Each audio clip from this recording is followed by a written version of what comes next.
Ito ang mainit na balita na siyang dapat malaman ng taong bayan at tila usap-usapan ngayon sa mundo ng social media. Ang universe na ang gumaganti para kay PRRD. Ito ang naging reaksyon ni former NTFL CAC spokesperson Doc Lorraine Badoy kasunod ng naging mga pahayag ni ICC Judge Luz del Carmen Ibanez hinggil sa epekto ng US sanctions laban sa kanila sa International Criminal Court o ICC. Sa kaniyang reaksyon, iginit ni Doc Lorraine na hindi na siya nagulat sa sinapit ng ilang ICC officials at inugnay ito sa umani mga puwersang mas makapangyarihan na gumaganti para kay dating Pangulong Rodrigo Duterte. Ipinahayag din ito ang kaniyang pag-asa at pananabik na makita ang umani gabayaran ng mga taong ayon sa kaniya ay gumawa ng mali laban kay PRRD.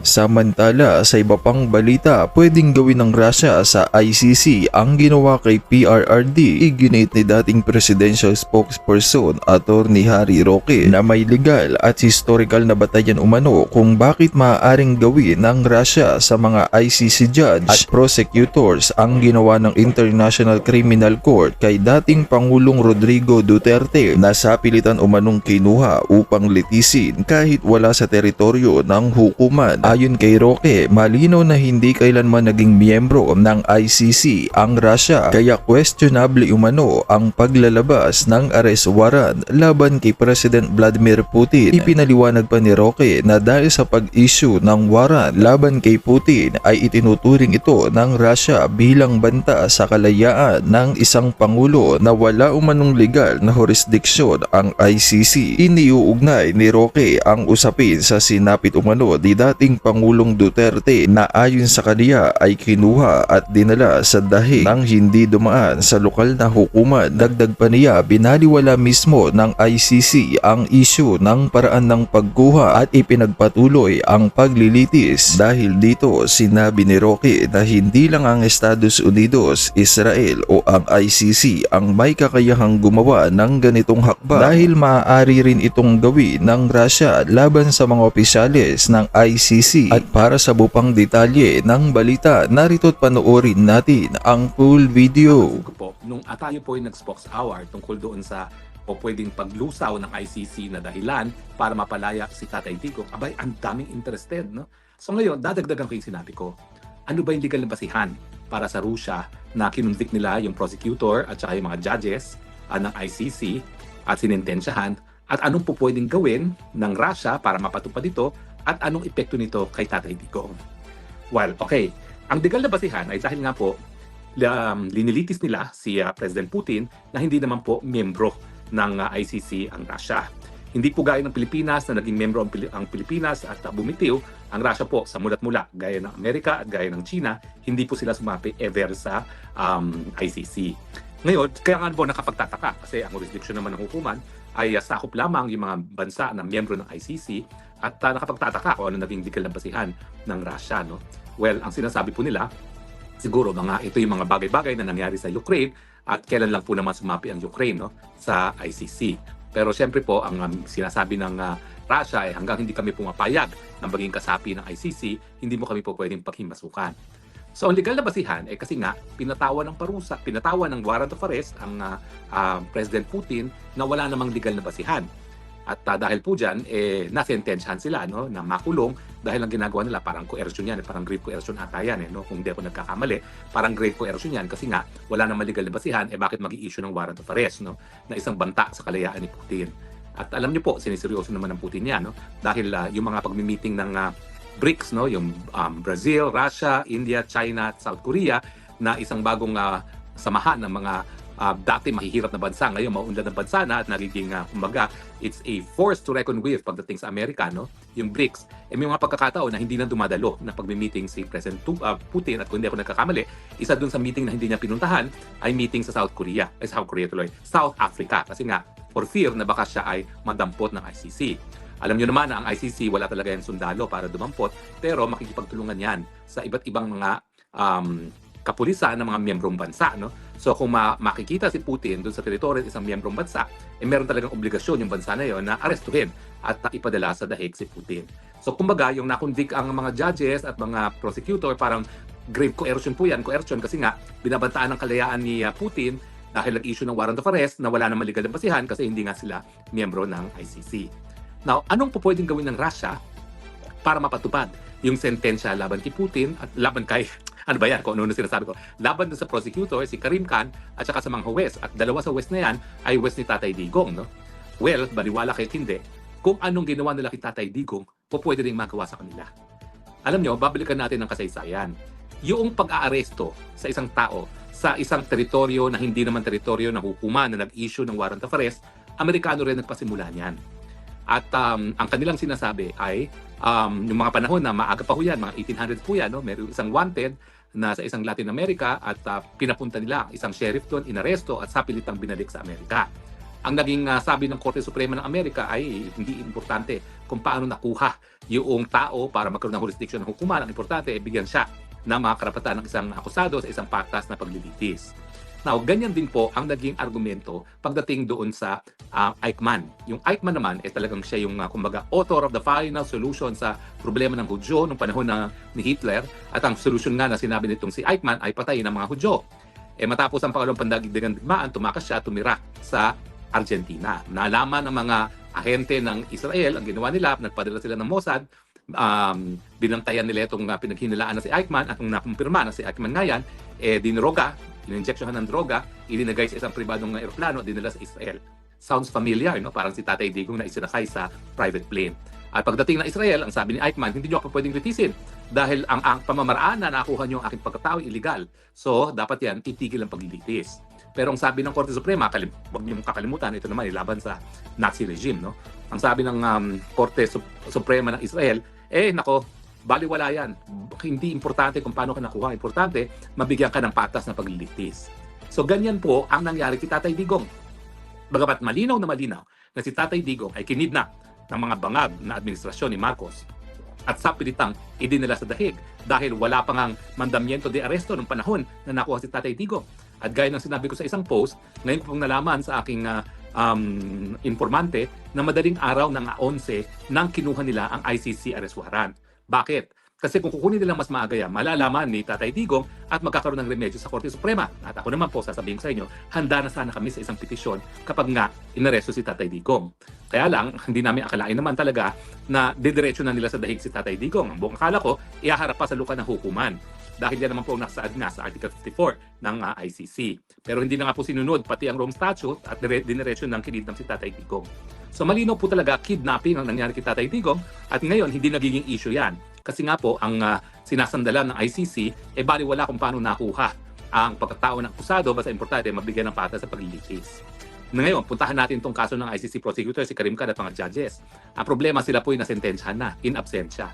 So pwede naman sila magreklamo na mayroong violation of due process rights dahil hindi sila nabigyan ng pagkakataon na marinig. Pero pwede bang gumalaw ang Russia para ipatupad yung sentensya sa kanila? Well, gaya ng ginawa ng Israel kay Eichmann, gaya ng ginagawa ng mga Amerikano sa mga pinapadukot nila sa mga foreign territories sa bisa ng isang warrant of arrest na in-issue ng isang hukumang Amerika. Siyempre, kung nagagawa ng Amerika yan, kung nagagawa ng Israel yan, kung ginawa yan ni Marcos Jr. kay Tatay Digong, pwede rin gawin ng Russia sa mga judges at prosecutor na ipadukot din sila.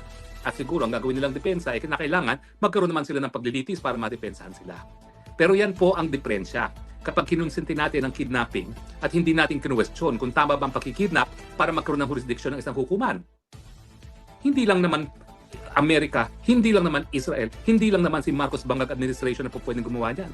Pwedeng gawin din yan ng mga Russians laban sa mga magistrado at mga prosecutor ng ICC. At sinasabi ko nga dyan, 2 judges ngayon na nagliliti sa kaso ni Tatay Digong ay kasama doon sa nasentensyahan ng hukumang Russia.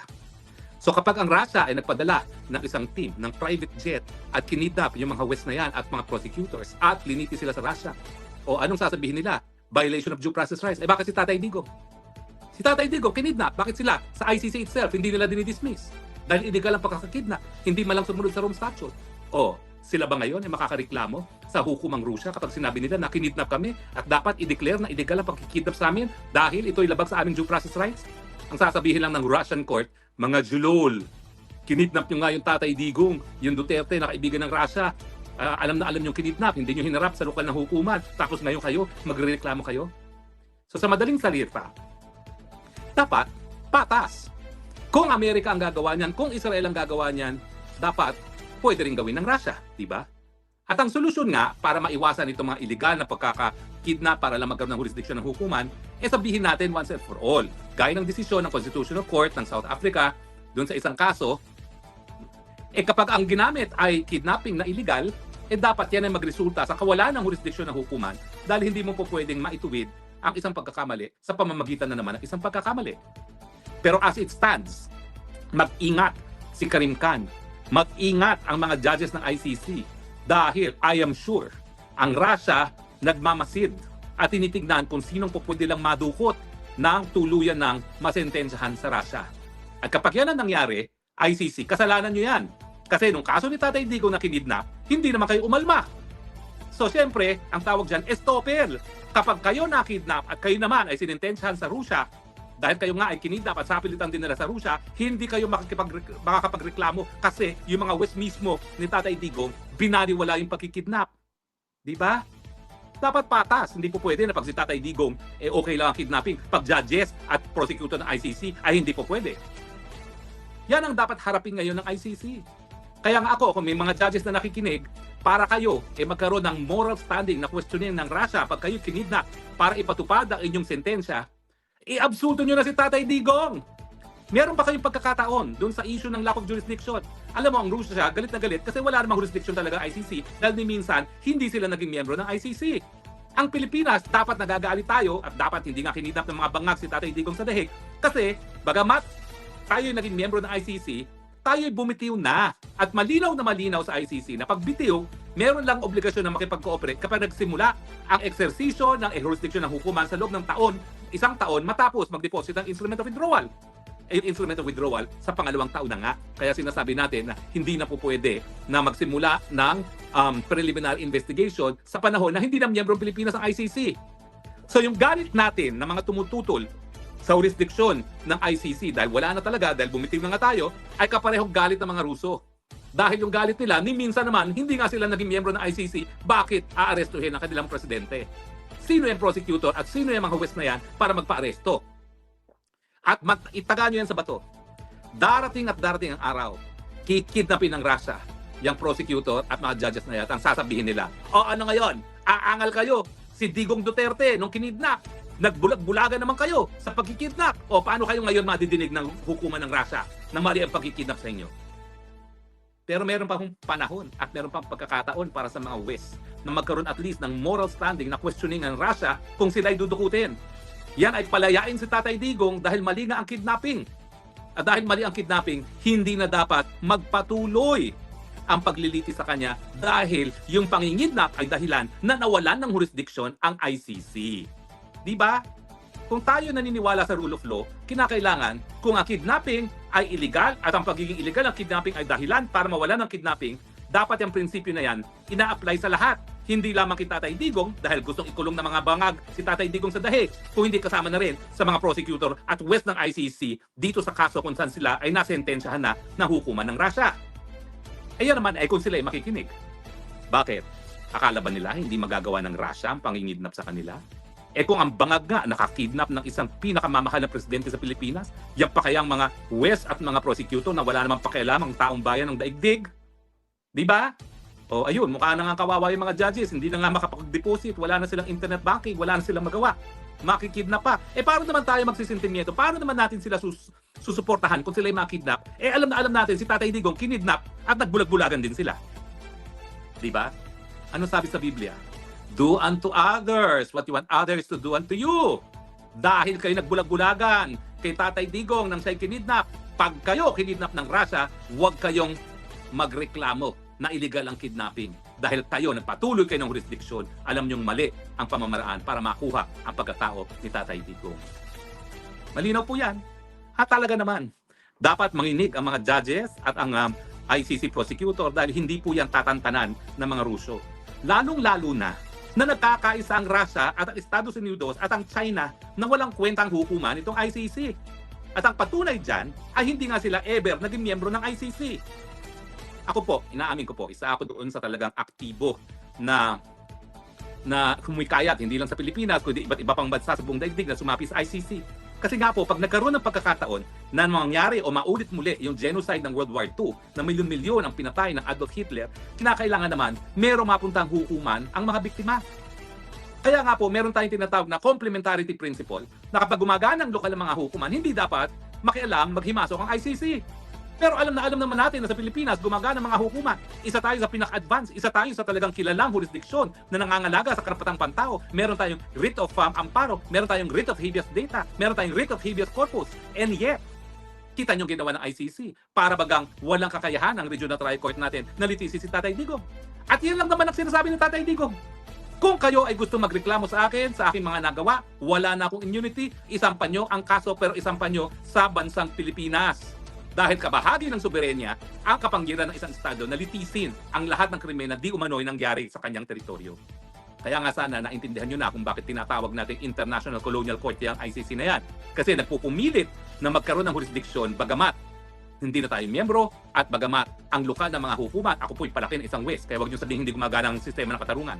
Ako po unang-unang tututol dyan dahil ako pinalaki ako ng West at alam ko po naging patas yung aking matandang dalagang tiya na nagpadaki sa akin sa pagbibigay ng katarungan sa mga biktima ng karahasan. So ang mensahe, ICC, may pag-asa pa kayo.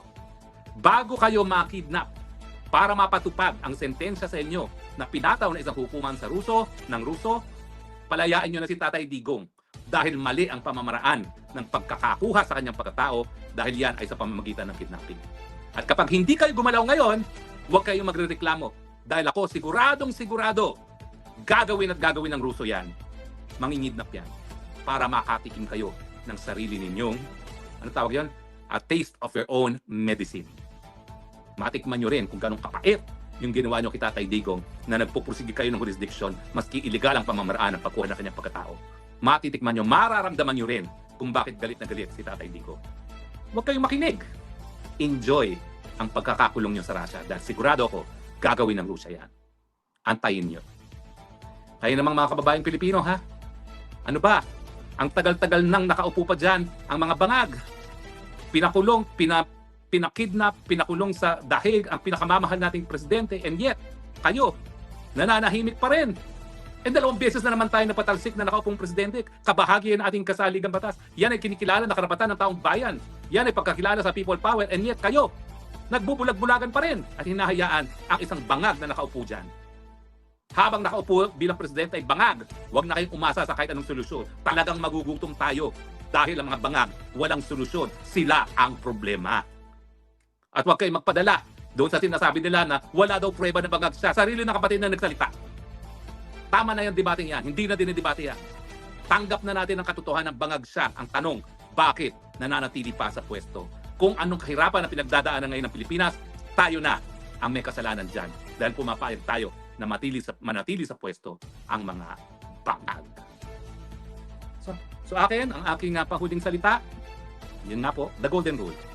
ICC, kung ayaw nyo kayo makidnap para mapatawan ng parusa ng Rusya, well, wag kayong papayag na yung mga taong nakakulong ngayon sa dahig kasama na si Tatay Digong na kinidnap ng mga bangag at dinala sa Hague ay manatili sa kulungan. Dahil nga po, ang kidnapping ay mali at ang kahit sinong hukuman na nakakuha ng jurisdiksyon sa pagkatao ng isang partido sa pamamagitan ng kidnapping ay hindi dapat magpatuloy ng kanyang jurisdiksyon. Kaya naman, ay kung talagang gusto ng mga ICC judges at ng prosecutor na suportahan ng buong mundo kapag sila ay kinidnap ng Russia. Suggestion ko lang naman sa inyo yan. Nasa sa inyo yan. Pag-usapan po natin na pakita sa Facebook kanina yung judge na nagbasa ng husga ng appeal chambers na binabasura ang interim release ni Tatay Digong na nagrereklamo kung anong epekto ng freeze ng Amerika sa lahat ng mga assets ng ICC, kasama na sa mga assets ng mga judges at prosecutor ng ICC. Abay, masalimuot pa lang nangyari sa kanila. Ang sabi ng judge na yan, wala siyang mabuksan na bank account miski sa Europa, wala siyang syempre credit card at pati ang mga visa ay frozen. Paano ba kasi nai-implement ang freeze ng mga Amerikano sa mga assets hindi lamang ng ICC kundi sa lahat ng mga judges at prosecutor ng ICC? Well, alam niyo sa larangan ng international law, kontrobersyal itong unilateral sanctions na ini-impose ng iba't ibang bansa. No? Bakit siya kontrobersyal? Kasi nga, lahat ng mga batas ng isang bansa, pwede lang mapatupad sa sarili mong teritoryo. Hindi dapat lalabas ang teritoryo mo. No? Pero itong ginagawa ng Amerika, unang-una niyang ginawang sanctions ay yung trading with Cuba. Bawal mag-trade sa Cuba. No? Tapos ngayon naman, ito nga, nagkaroon ng sanctions laban sa pondo ng ICC at sa lahat ng mga opisyales ng ICC, kasama na yung prosecutor at ang mga huwes. So, paano ba na-implement yan? Well, theoretically, dapat yan sa Amerika lang napapatupad. Pagdating sa ICC, wala naman silang mga account sa Amerika. Pwede bang walang epekto yan? Hindi rin. Kasi sa larangan ng banking, importante yung isang American na system na tinatawag na SWIFT. Yung SWIFT is an American electronic system na ginagamit natin para paglipat ng pondo. So kung ikaw ay magte-telegraphic transfer, SWIFT ang gagamitin mo. So ang unang-unang nawala sa sa ICC at sa mga judges at prosecutor ng ICC ay yung SWIFT. So hindi sila makatanggap ng pera from abroad.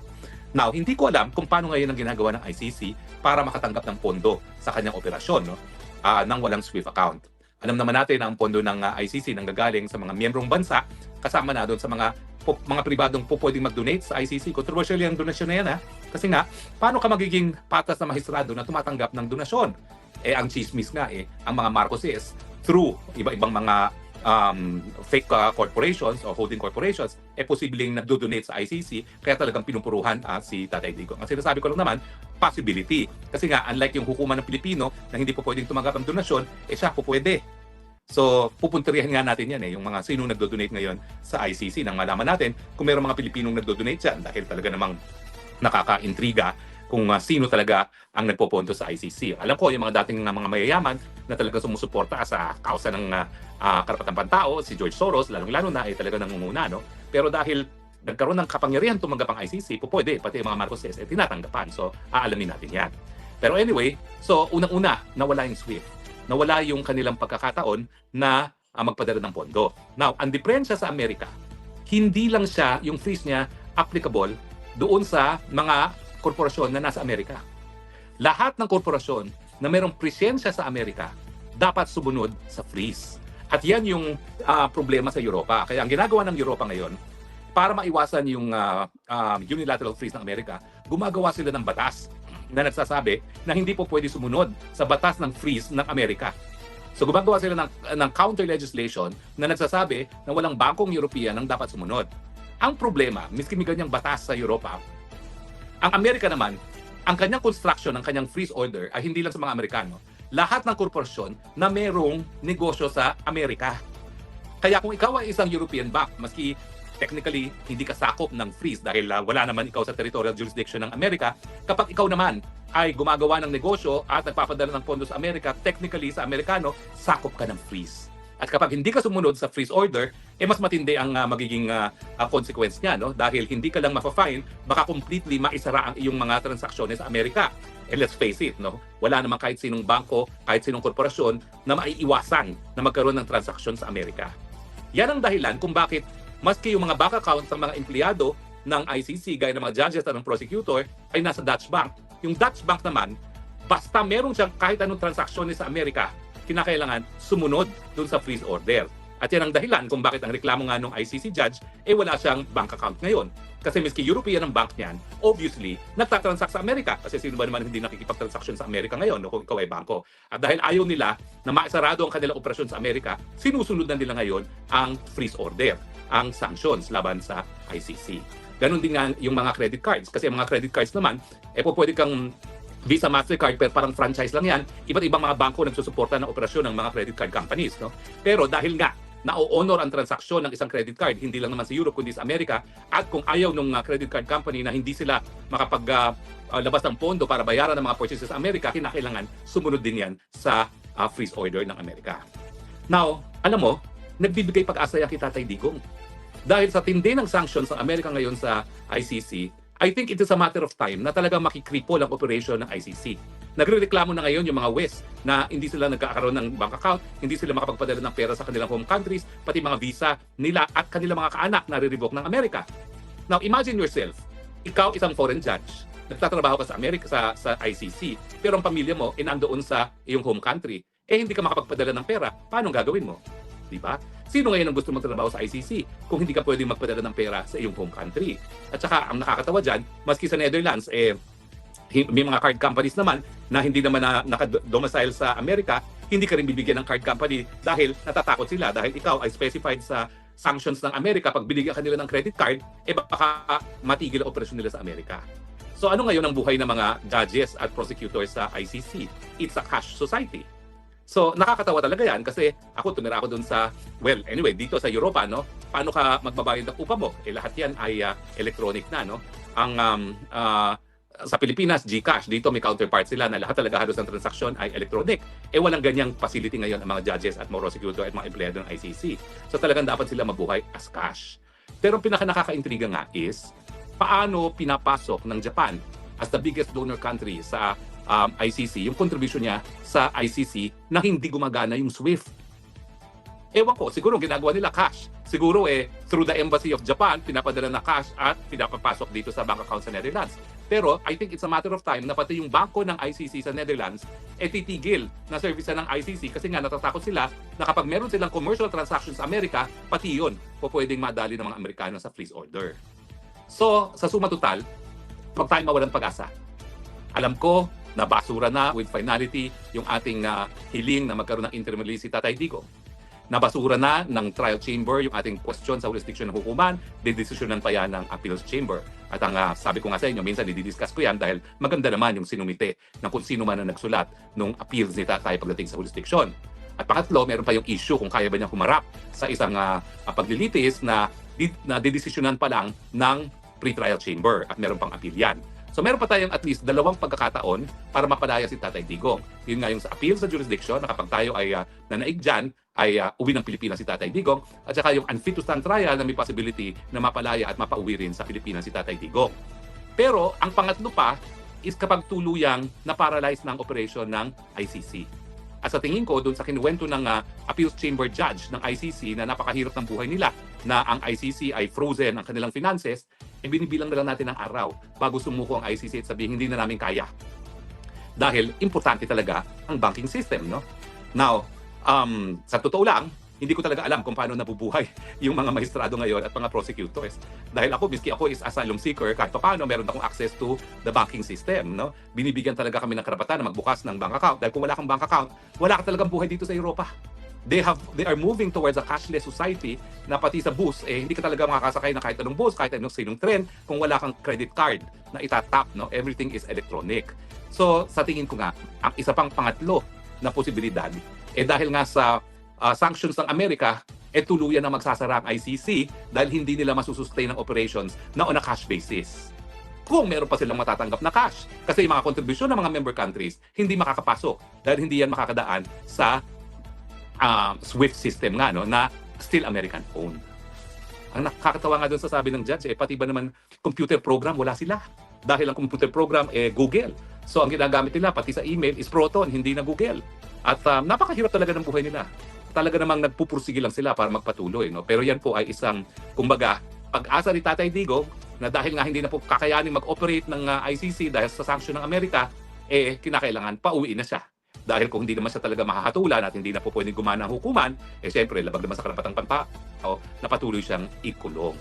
Kaya nga po, sinasabi ko, at kami naman na wala na kami ginawa dito kay Tatay Digong, kundi dasal, at nagagalak naman ako na iba pang mga Pilipino ay sumunod sa aming yapak at nagdadasal na lamang, pagpatuloy po natin ang pagdasal. Dahil we do not know. God works in mysterious ways. Merong dahilan kung bakit siguro pinayagan ni Panginoon na makidnap si Tatay Digong dito sa Hague. Pero sa aking pananaw, siguro ang dahilan dyan para nga magkaisa ang taong bayan, para yung mga nagdududa pa kung tama ba na magpatuloy pa sa pwesto ang Marcos administration, talaga magising sa katotohanan na malaking pagkatraidor sa pagiging Pilipino at sa soberenya ng Pilipino ang ginawang pagkikidnap ni Tatay Digong dyan papunta dito sa Hague. Kaya ang aking sinasabi, God has a purpose. Perhaps it is to unify us at tayo naman talaga nagkaisa na para ipakita na taksil talaga sa sambayan ng Pilipino ang mga Marcoses at yung kanilang mga aliado na nangidnap kay Tatay Digong. At siguro para nga mapabilis pa ang pagiging presidente ni VP Sara. Dahil ang aking tingin, kung hindi natin isisisante itong Marcos Jr. na ito before 2028, hindi mananalo ang kalaban ng Marcos Jr. dahil hawak-hawak ng mga Marcoses ang makina na magbibilang ng boto. Bukod pa doon sa gobyerno mismo, kung hindi natin masisisante na mas maaga itong Marcos Jr. No? At yung pagsisisante naman, karapatan natin yan. Huwag kayong matakot. Hindi po yan incitement to sedition. Ang pagsisisante, dahil ang isang presidente ay hindi na kayang katungkulan, ay yan po ay talagang tunay sakop ng kapangyarihan ng taong bayan bilang tunay na soberenya sa isang bansa gaya ng Pilipinas. So mga kaibigan, meron pa tayong mga pag-asa na talagang mapauwi si Tatay Digong. Number one, desisyon ng Appeals Chamber na wala ng jurisdiction ang ICC dahil nagsimula ang preliminary investigation na hindi na tayo miyembro ng ICC. Yan ang pinakamalakas. Pangalawa, mananaig tayo sa pre-trial chamber na wala na sa tamang pag-iisip ang Tatay Digong para tumayo sa isang paglilitis. Ang resulta dyan, at least, matitigil ang paglilitis at sa aking tingin, yan ay sapat na dahilan para nga mapalaya si Tatay Digong. Pangatlo,